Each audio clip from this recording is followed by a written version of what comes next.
Welcome to the Goddard Report. Comments made on the Goddard Report and TalkDigitalNetwork.com are an expression of opinion only. Here is Jim Goddard. My guest is Sharon Noble, Director of the BC Coalition to Stop Smart Meters. Welcome to the show, Sharon. Thank you very much, Jim.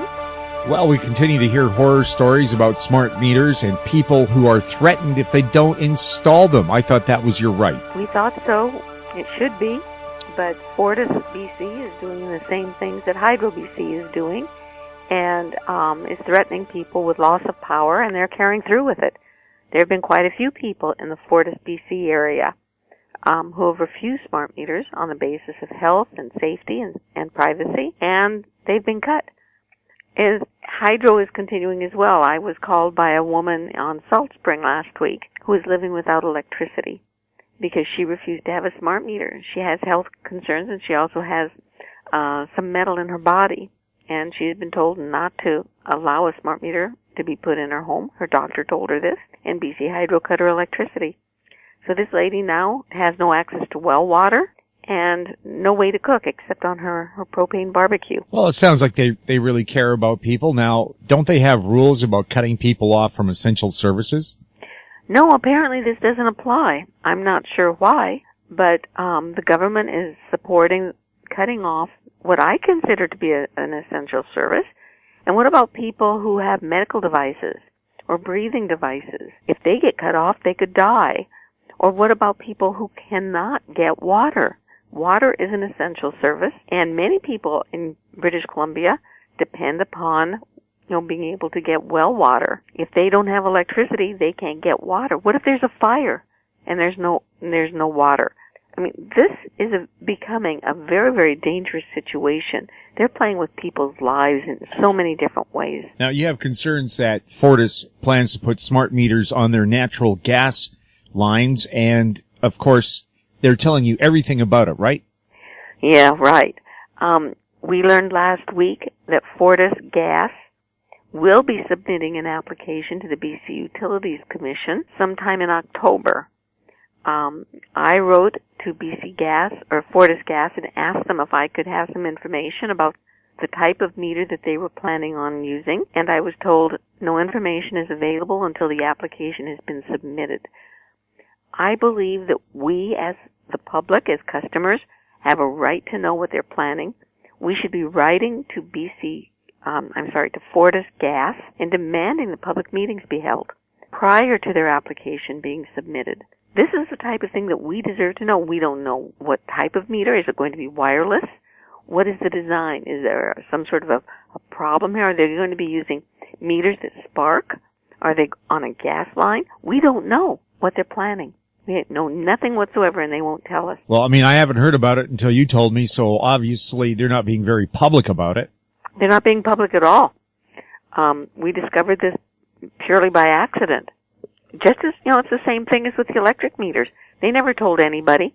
We were going around telling the politicians and everybody else about it before anybody knew about it. So, yeah, we need to get out there and express our concerns and demand that there be public meetings open, where public can get information, even though the chances are it won't be accurate or complete, and to ask some questions. And people also need to keep themselves informed. They should be checking the BC Utilities Commission website and look under Fortis BC Gas and find out what's going on. Read the application when it's submitted. Put in intervener questions and things like this. We should not be caught just sitting on our hands about this. Have they done this before, where they just haven't provided information until you go to the actual meeting? Well, yeah, I think so. In 2008, Fortis applied for a smart meter program for electricity, and I don't think anybody in the public knew about it. I sure didn't know about it, and I was, completely caught flat-footed when I was in 2010 learned about this plan. If we hadn't brought this to the public's attention, I don't think anybody would have known that this program was even going on. In Ontario, most people are not aware that they have smart meters on their homes. They did it completely undercover. Nobody was told, and nobody had a chance to argue or fight it. That's their plan. If they can do it without raising any awareness, then they would do it. It's faster Hydro was supposed to be completing its plan to get these smart meters on all of its customers' homes by the end of 2012. They still haven't finished, and a large part of this is due to public awareness. Your microwave, your oven, your TV set, your dishwasher could all be spying on you right now, can't they? Yeah, this was an interesting thing that came out last week. There was a recent conference of black hat people. These black hatters are people who used to be or could be illegal hackers who are now IT security experts, and they try to break into systems, banks and other. If somebody's got a security system, a computer system, that the black hat people will test it and find out how secure it is. Well, they had a recent conference, and they said that the Zigbee chip that are on our homes are very, very vulnerable. And there's one of my updates, I included an 8-minute video in which they talked about BC Hydro. BC Hydro knew these things were vulnerable. They knew that the smart grid was very, very hackable, and they just didn't care. They said it wasn't a major concern to them. The Zigbee chip that we have in our smart meters is there to communicate with smart appliances. Like the fridge, washing machine, you name it, will have a Zigbee chip in it. This is a portal for hackers to get into our homes, for people to see what's going on and to be able to access anything. There was a recent case in the U.S. of a hacker getting into someone's computer through their refrigerator Zigbee chip, and they extracted all the information, passwords, and etc. off the computer. These things are not safe, and these black hat experts are warning us that these should not be allowed to be on our homes, should not be in our smart meters. Well, the extent that you can be spied on, a friend asked me, how come Netflix knows to pause the movie when I leave the room? Yeah. And I said, modern TV sets come with a TV camera that you're not even aware of that's looking at you, and it has a motion detector. So if there's nobody in the room, it'll automatically turn stuff off. They use it for TV ratings as well. I said, if you have a brand new TV set, odds are it's got that camera. Find out where that camera is on your TV and cover it with a Band-Aid or something. Well, it looks ugly, but it works. It also can hear what you're saying. Yes.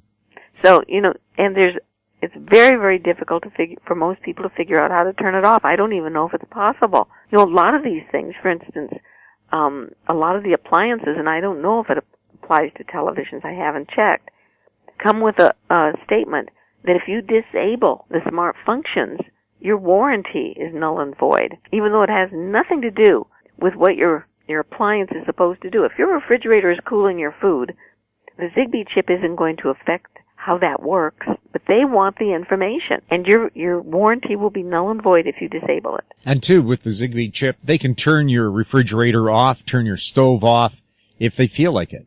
They can do a lot of things through these Zigbee chips.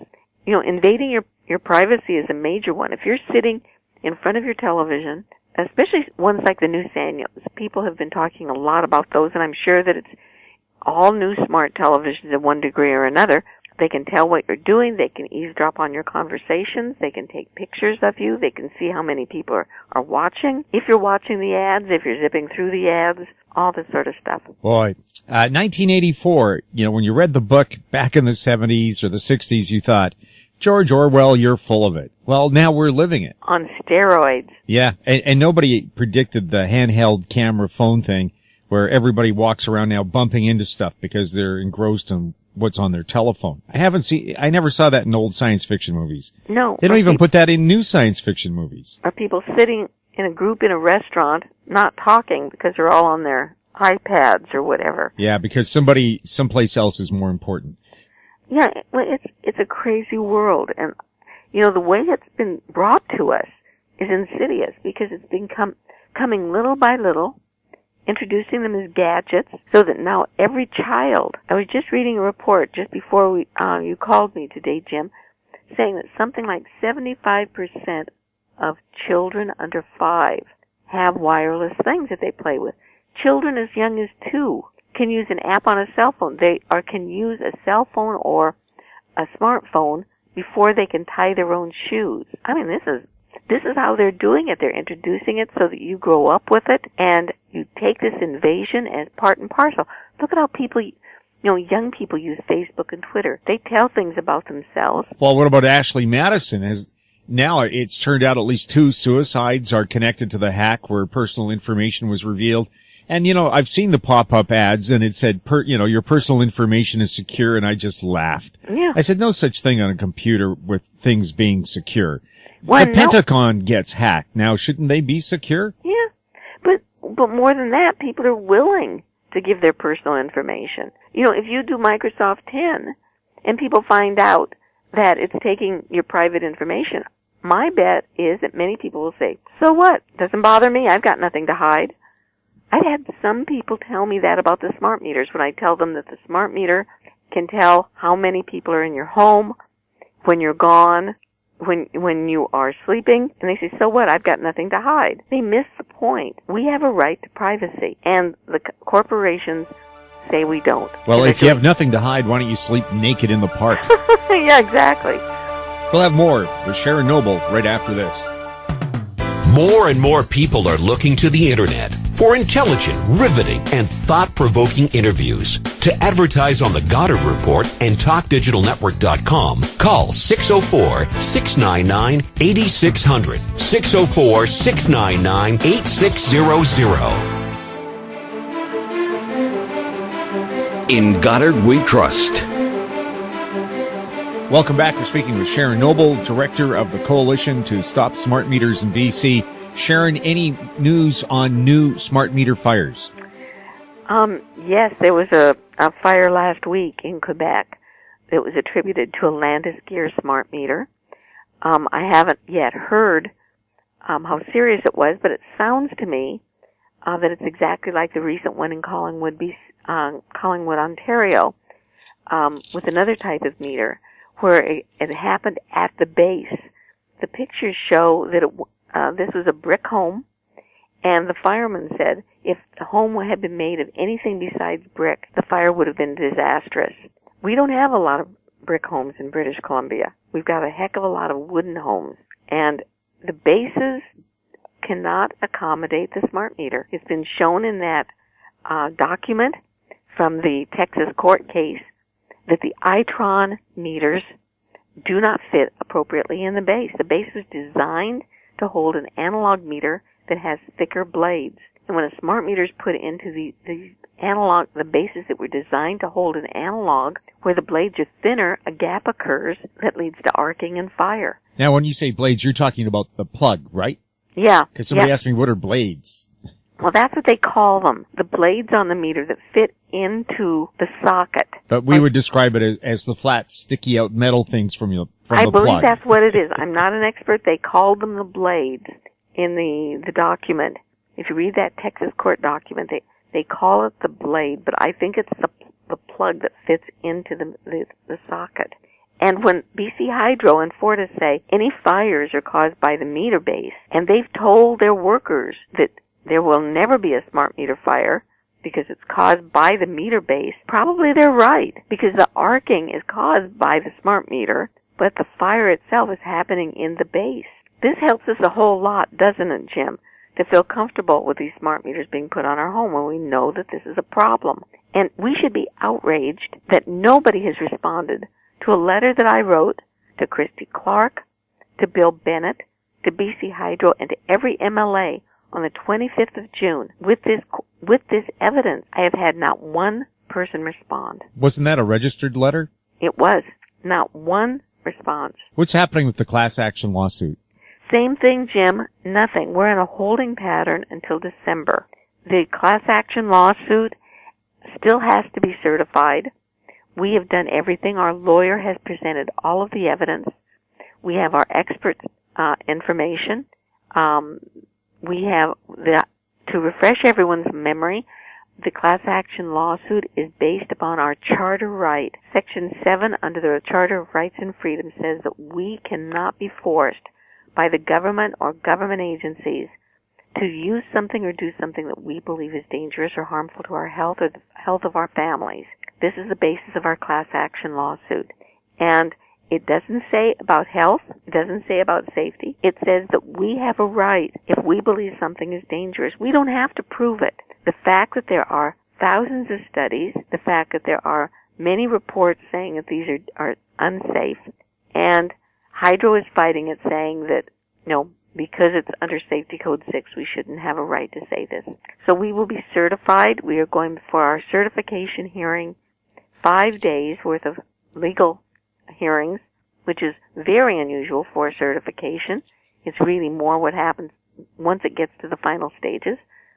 But this will occur in early December. We keep hearing how high the bill's going to be for our hydro bills because they're going to build the Site C dam on the Peace River, an area where they plan to build. This is native burial ground. It's great agricultural ground, and yet they plan to bury it under, billions of liters of water. Do we need a Site C dam to meet our electrical needs?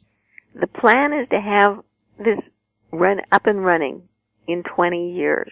There have been so many articles, Jim, talking about not only BC Hydro, but many utility companies are in what they call a death spiral. As more of these unnecessary projects are planned that are very expensive, billions and billions of dollars, our rates will go up. As they are continuing to go up, they're going up 5% a year for the next 5 years in order to pay for smart meters and other unnecessary programs, and more people are going off-grid as a result. Solar panels and wind technology and batteries are becoming very, very cheap, and are becoming cheaper. And as more people get fed up with the way they're being treated by their utility companies and for the high rates, more people are leaving. And this is causing a death spiral. It is predicted that, right now, the usage is far below what was predicted by BC Hydro, say 5 or 6 years ago. They have been missing the target consistently. And many experts are saying that this Site C dam project cannot be justified. We don't need that additional electricity. We still export electricity, so we don't need it unless we plan on providing electricity to many people in the States. Why should we be funding it? Why should we be losing valuable land and environment that's we can't replace it? And as this sort of thing continues, the rates increase, more people are going to be going off the grid, more people are going to be seeing higher and higher rates, and pretty soon it's going to be to the point where the rates are so high that only those people who are so poor that they can't afford going off the grid would be stuck with these higher rates. It's a terrible, terrible situation, and I think we need to demand right now that this be stopped. Site C is dangerous, it's expensive, we can't afford it, and we don't need it. Sharon, anything else you want to tell us before we wrap up the show today? Not that I can think of, Jim. What we should be doing is demanding right now that Fortis Gas stop this application until we have all been fully informed. We have a right to know about it. We should be continuing to hammer our politicians about the fire issue on the electric smart meters. Nothing is happening. Nothing is happening. We need to put pressure on these people. And we have to remind they ignore us. And we should remind people, too, in Saskatchewan, where they had 8 suspected incidents involving smart meters, the province banned them. Yep. It's happening all over the place, and the utility companies and the government in British Columbia are completely quiet on the issue, and I firmly believe that they think that if they just ignore it, we will go away. We have to make sure they know we will not go away on this issue. It is too important. Our health and safety is at risk here. Sharon, can you again remind people where they can find more information about this issue? They can look at www.stopsmartmetersbc.com and at www.citizensforsafetechnology.org. Thank you very much for chatting with us. Thank you, Jim. I appreciate it. My guest has been Sharon Noble, Director of the Coalition to Stop Smart Meters in BC. You're listening to the Goddard Report on TalkDigitalNetwork.com. Check out our popular YouTube channel, Talk Digital Network. You can also find us on Twitter at TalkDigitalNet. Comments about the show can be sent to info@HowStreet.com. I'm Jim Goddard. Comments made on the Goddard Report and TalkDigitalNetwork.com are an expression of opinion only. The Goddard Report is available online and mobile at TalkDigitalNetwork.com. The Goddard Report is a production of How Street Media Incorporated.